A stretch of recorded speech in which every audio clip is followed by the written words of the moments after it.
Hi guys, and welcome back to my channel. On today's video, I wanted to talk to you guys about how it is to live by myself as a single woman, as a homeowner. I've never lived with a guy has never lived with me, and I've always been put out of people's houses from the age of 14 to 22. So if you want to hear my story, then keep on watching. Alright guys, so you know that I'm a single homeowner, and I've been living in my home since March of 1997. And today is December 1st, 2021. I am very proud of myself. I love my home. I don't imagine myself living anywhere else, and I don't imagine anybody living with me. The biggest reason why I live by myself is because I like my space. I like my life a certain way. And to me, people just interfere with the way I do my stuff. Everybody has their own way of doing things. I like doing stuff my way. They like doing stuff their way. And I just love the fact that I have the freedom of doing what I want to do. So if I leave some clothes on the floor, can't nobody say nothing about that because it's my floor. I'm by myself. I'm not affecting anybody. So let me give you a rundown on what happened when I was 14 to 22. I had this personality to where I can do what I want to do. And you know, when you live with somebody else, you cannot do what you want to do in somebody else's house. And for example of me getting put out, my mother used to put me out all the time. But I don't really, you know what? I think it was a little bit of both of us. She was headstrong. I was headstrong. She was sort of a bully in my opinion. And she had me doing these things because she was really lazy and I wasn't. And we all know whenever we get put out, we always blame it on the other person. Well, she put me out because of this reason. I didn't do nothing wrong. So I do accept the things that I've done. But a lot of the stuff is because she was on a power trip. A lot of people who own their own places and they have people to live with them, they are power trippers. Not all the time, but most of the time. They expect you to do what they want you to do in their home. As they should, because there is a home. It gets to the point sometimes I feel like some of those people are just trying to bully me around, like my mother and my friend. I got put out of my mother's house, my friend's house, my grandmother's house, my mother's house, my father and his wife's house. I got put out everywhere I went. So finally I said, at the age of 22, I had just got my job as a public bus driver. I knew when I got that job, my life would be on track. But when I got hired, I was sleeping out of my car. Now, I didn't sleep out of my car alone. I only slept out of my car one night. But the reason why I say I was homeless between 14 and 22 is because I was getting put out everywhere. I didn't have a regular, stable address. I just didn't have it. And so when I got hired at my job, I ended up sleeping in my car. Just that one night, I was okay because I knew for long I wasn't going to be in that position. So my play daddy at the time, he passed away. He said, you know what, you can come live with me until you get yourself together. I said, okay. So sure enough, I stayed with him. But then he was a druggie. He's always had been a druggie. My play father came into my life when I was about 3 or 4 years old. So from the age of 3 or 4 all the way up until 22, I knew he was a druggie. It was kind of awkward when he offered me to come there. And I'm like, oh my goodness, what's going to happen if I come? Now, when I tell you guys he was a heroin addict, he did not care what he did in front of nobody. But I will say this though, when I was living with my mother and he was there all the time, he didn't show me that he was a druggie. And even when I lived with him, I didn't see him actually inject himself or anything like that. But there was evidence that he was, because I would see trickles of blood through the house and he would be nodding off. You guys know how heroin addicts are. Y'all know that how you, and then I remember the first time when I asked my mother, I said, what is wrong with Clifford? I mentioned Clifford in a few videos before. That was the one that my mother, she put her hands on that man and had him hopping around like a little frog. But I said, Mommy, what's going on with Clifford? And she told me, she said, well, she didn't sugarcoat. My mother, that's one thing about my mother. She did not sugarcoat. She didn't have me living in the dark about stuff. She was straight up with me, even as a little bitty girl. And she told me, she said, well, he's nodding off. He nods off due to, shooting up. I said, oh, really? I didn't really know the impact of what she was saying, but I knew it was a bad thing. So I already knew what I was going to get into when I moved in the house with him. And sure enough, guys, he was doing his thing. So when I moved with him, I had just had a fight in O'Fallon Park. It's a nice little park down in the city of St. Louis, and I had a fight. Yeah, girl. I had a really, really, really bad fight. It'd be so terrible one of you guys are watching me, the one I had to fight with. But anyway, we tore that park up. We busted out windows. I hit this girl in the head with a car. Am I going to get demonetized? Oh my God. Yeah, it was some gunfire. It was pretty bad. So I had, my front window was shattered and my back window was busted out. So when I was living with him, that ended up happening. So I had to park my car. I had a 1987 short dog 98. If you guys remember what a 98 looked like, that was the lick back in the day, back in the 80s and the 90s. Short dog Cadillac, short dog 98. Guys, if you're an old school person, you know exactly what I'm talking about. You couldn't tell me nothing at 22 years old, baby. I had the flyest female 9.8 in St. Louis. I didn't have them Trues and Vogues on there, but I did have some 2-inch white walls on there and some nice rims. So, you know, when I got into a fight with that girl in the park, I had my friend with me. Woo! My friend had to hit one up head. And she was pregnant. I'll probably tell you that story on another video. But when I tell you they shattered my front windshield. Usually windshields don't crack, they don't break. They'll shatter, but they don't really break unless you hit it so hard, like with a bulldozer or something really, really big. So they shattered my front window and they knocked out my back window. So I had no windows in my car. They had no windows in their car either, because oh Lord, this other girl who was my friend's friend, she jumped in and she got mad at the girls and she bust out all their windows. It was a hot mess, but I didn't have any windows, and so I had to put plastic on my windows, and my car sat in my play daddy's backyard until I got my windows fixed. Once I got my windows fixed, I was good. So I had been in my job. I had gotten hired in my job in March. My windows got bust out in July, and I ended up living with him shortly after that, because my windows, because when I slept in my car, my windows were still there. So it was after that. And at that time, I was only making $7.25 per hour as a part-timer. So I only got like 25 to 30 hours a week. I was making $7.20, $25 an hour, and I was good. No, you know what? Let me take it back. No, I was making minimum wage. I was making minimum wage in training, $7.80. Sorry about that, guys. I was making $7.80 an hour when I got out of training. That's what it was. And I was getting 20 to 30 hours a week. So one night, my play daddy snuck and found I don't know where my keys were, but he had gotten my keys and he had stolen my car as I slept. As I'm thinking I'm in a safe environment, but I knew my play daddy was a thuggy. I mean, not a thuggy, a druggie, and I should have known to hide my keys. I should have known, but I didn't know. I was just 22. And I didn't trip off of it I didn't know he had done this until I went out to my car the next morning. When I get out there, why was my car parked on the sidewalk? The tail end was parked on the sidewalk. And I think what happened was when he stole my car and went and did his little thing, when he came back, the parking space was closed. It was a car had pulled in, but it had enough space so he could still park my car in there. And he squeezed my car in that little spot. And I come outside the next morning. I'm like, why is my car up on the curb like that? I got heated. I turned my car on. Now, mind you, I really wasn't making that much money, so I didn't have that much gas in my car. He put enough gas in there. He probably put $2 or $3 in there so that it can not be empty. And I'm like, I got gas in my car, and my car looking like this. I was livid. So I went on to work. When I came back, I let him have it. And I knew right then, I said, you know what? You have to get your own place. I knew as a youngin', as a 14, 15-year-old, I needed my own place because I like my life a certain way. And I let him have it, and I was there for about 2 or 3 months. We made it through, and finally I got my first studio apartment in October of 1992.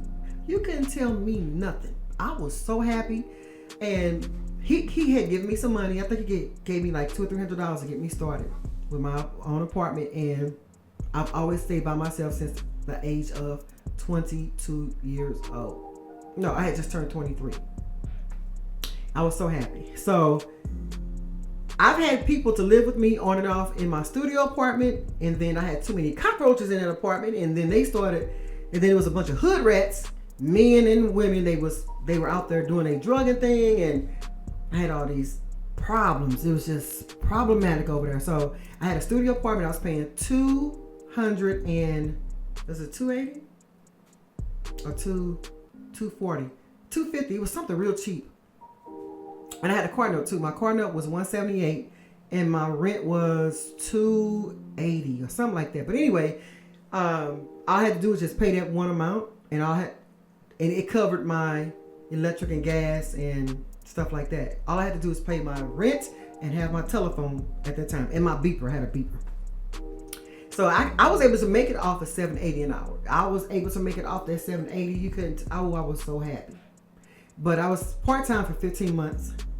So I was making $780 an hour for 15 months, and then I became full-time. So 5 years after I started my job, I ended up buying this house here when I was 27 years old. I was just so excited that I got my house, and I still let people live with me people lived with me from 1993 all the way up until 2007. And there was a small gap in between the 2007. So I think the last person before that person was maybe 2005 or something. I don't know. I can't remember. But people lived with me for 15 years, from 1993 up until 2007. So that was 14 years. And my friend drove me crazy. I was like, oh my goodness. She used to come home and I would be sitting on my couch just staring into the wall, like, with no music on, no television. I'm just like... And finally she said, I'm leaving next week. And I said, do you want me to help you? And she's like, no. It was a trip. Everything irks me when people live with me. And I think it's because I think I'm just designed to be by myself in my house. So I'm gonna give you an example also of my ex-boyfriend. And I am very, very, very, very, very protective over my house, like most homeowners. And I vow to never be homeless again unless something tragic happens. I just don't want to be ever caught between a rock and a hard place to where somebody could tell me to get out. My ex-boyfriend, I know he be watching my videos. I know you watching my video right now. You know who you are, sucker. But my ex-boyfriend wanted to get married and stuff. I don't know, what is it with me and this marriage stuff? Everybody wants to be married. No. My ex-boyfriend at the time, he said, well, his thing was he wanted to buy a new house, and if we were to get married, now mind you, he was already married, so I don't even know why he brought up the scenario. Why was I dating a married man? Because you know why? Suckers don't tell you they married. Then by the time you find out that they married, you all caught up into it. But anyway, fast forward. He had asked me one day, he said, if we were to get married, would you sign a waiver saying that you don't have any